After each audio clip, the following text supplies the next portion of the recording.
Hi, it's Kyle from Bitewing Games, and today we're going to learn how to play Money, designed by Reiner Knizia and published by Allplay.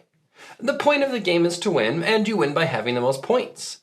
Points are earned as you collect sets of cards. The more cards in a set, the better. There are 7 different currencies or types of cards. So, how do you get more cards of a type? Each round you'll be bidding, exchanging the cards you bid for other cards from the supply. Let's take a look at the setup and then we'll jump to the details on bidding. Each player takes a fake money card, a 0 and a player aid. Based on the player count, you'll use a different number of currencies. For a 3-player game, use 5 of the currencies. For 4 players, use 6, and for 5 players, use all 7 types. Shuffle these cards together and deal each player 6 cards. Place 4 cards face up on each side of the deck, forming a display. Let's jump right in and explain with an example. Nick, Cammy, and Amanda are playing the game. This is a fancy game, so they dressed accordingly. Players will simultaneously make a bid, placing their cards face down on the table. Once all players have made a bid, players will reveal their bid. The player with the highest bid goes first. The highest bid meaning the largest sum value. In this case, Nick.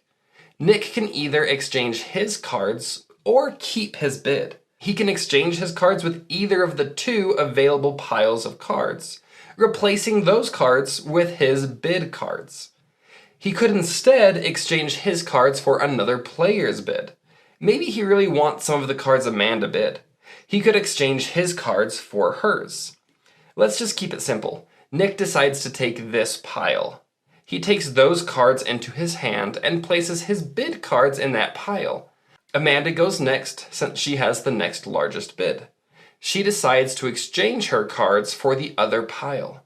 Cammy goes last and doesn't love her options, so she decides to just keep her bid. And that's the end of the round. Fill the display piles back up to 4 cards, and begin another round of bidding. Players reveal their bids. Cammy's going first this time. She wants to exchange hands with Amanda. Amanda now has the largest bid, since her bid is now what Cammy had originally bid. She swaps her cards for the cards in the display. Nick used his 0 here, so what's the purpose of the 0? Well, Nick didn't want to give away how small his bid was going to be, so he made it look like he was bidding 2 cards, but he was actually just bidding with 1 card. As soon as you reveal, if you had a 0, take that card back into your hand. It can't be exchanged or lost. So Nick only played 1 card out and got 4 cards. Someone get that man a monocle. What a sophisticated, sneaky move. A few clarifications. You do have to make a bid, even if it's just your 0 bid. And if you do that, if you just place your 0 bid, you'll take it back and you're just skipping yourself for that round. You don't get to take any cards. At the end of the round, you fill the piles back up to 4. Sometimes it'll be at 4 or more. No big deal, just don't add any more cards to that pile. And what do you do when players tie on their bid?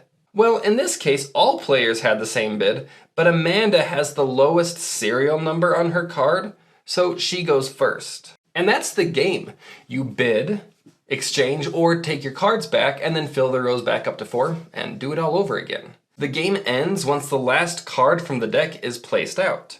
You may not be able to completely fill both piles of cards, and that's okay. Just fill what you can and then do 1 final round. And you're ready to move on to final scoring.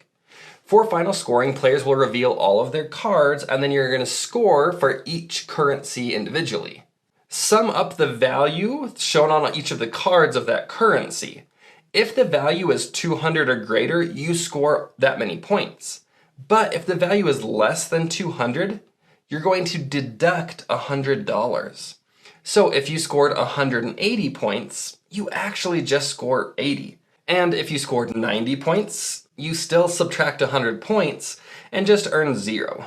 No negatives here, luckily, but if the value is less than 100, you score 0 for it. So you'll total up all these values, writing them on the score sheet here. But there are also gold and silver cards I haven't addressed yet.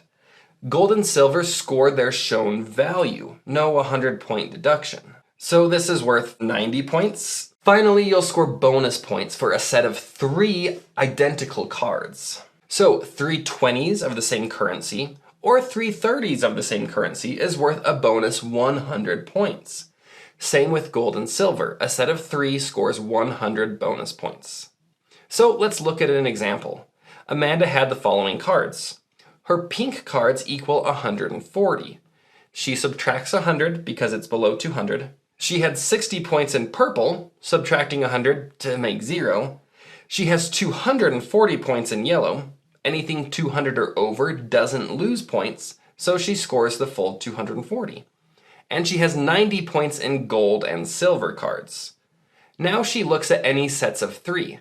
She has a set of 3 golds and a set of 3 yellow 30s, earning her 200 extra points. Total up the scores and the player with the most points wins. In case of a tie, the players put actual cash in an envelope and send it to me. I'll do some tallying and email the winner announcing their victory. Or the tied players share the victory, your choice. But now you know how to play money. If you have any questions, let me know in the comments below. Until next time.